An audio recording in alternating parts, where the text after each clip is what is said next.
Sing For Me is a song that at least a third of the people playing Divinity Original Sin 2 will never hear in its true form, because of a choice made before they even started playing the game, and even more they could miss out on if they mishandle one of the game's longer running side quests.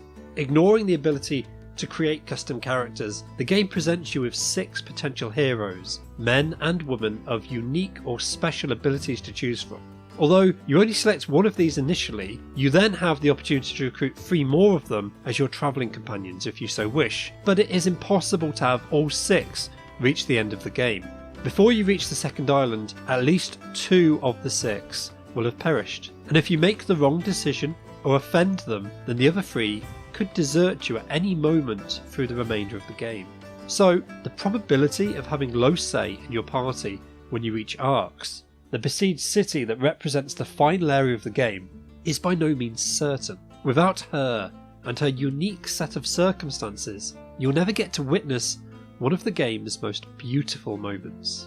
You will likely hear an instrumental version of the song when you pass through Driftwood. It's playing in the Black Bull Tavern, a friendly, uplifting piece to take your mind away from what is otherwise a fairly bleak area. The land is slowly dying, crops are failing, the seas are writhing with monsters, and 9 out of 10 fish hauled aboard are poisoned. But within these supposedly safe walls, you can rest, relax, restock, and plan for the grueling journey ahead. If you play as Lohse, you'll hear short reprises of this theme throughout your adventure, but to really get the true version, you have to bring down one of the toughest bosses in the game. It's a common problem in role-playing games, trying to find meaningful ways of rewarding players for deviating from the main path. Gold, better armour, better weapons, the endless quest for loot can work for a while, but it does get repetitive and it risks either offering minor incremental upgrades or unbalancing the game entirely. Battling a Bleak will net you no immediate rewards, save for the experience points and a chance of levelling up. It does provide a key to his cellar where you can recover some unique armour sets and other collectibles. But the real reward for taking this demon down is the restoration of Lohse's voice.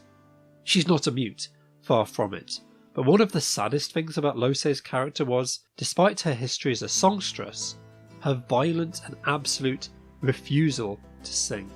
Provide her a lute early on in the game and she'll smash it to smithereens in a fit of demon-fueled rage. But once, and only once, you've taken on her tormentor, she regains her voice and the ability to sing on command. Tamarin Payne, the voice actress who provided Lohse's voice for the game and performed this song, does an incredible job of bringing this scene in particular to life. The beat and the tempo of the music match the animation perfectly as her uplifting voice summons sparks and spirits to begin surrounding her. Yes, this music could never be produced by one woman with a single instrument. It has a whole ensemble cast with multiple instruments, but that's the point about Lohse. She's always had multiple voices in her head, and with her lute in hand, she's finally able to raise them up to be heard by the wider world. It may seem incongruous with the historical fantasy world around it, but those drum beats are all perfectly in sync with this one special character.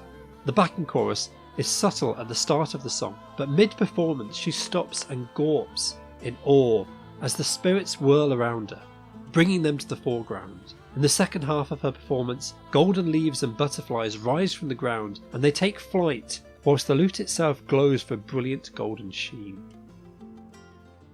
For taking Lohse with you and completing her personal quest, Sing For Me is your reward.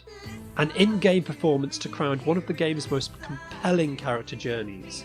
Role-playing games are not meant to be about menus and status bars. They're about immersing yourself in the character, and there are few better examples of that in the genre than this.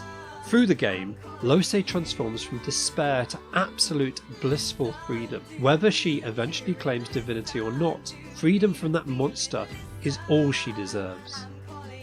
And this single moment shows how video games can combine narrative experiences, sight, sound and touch better than almost any other entertainment medium when handled with confidence.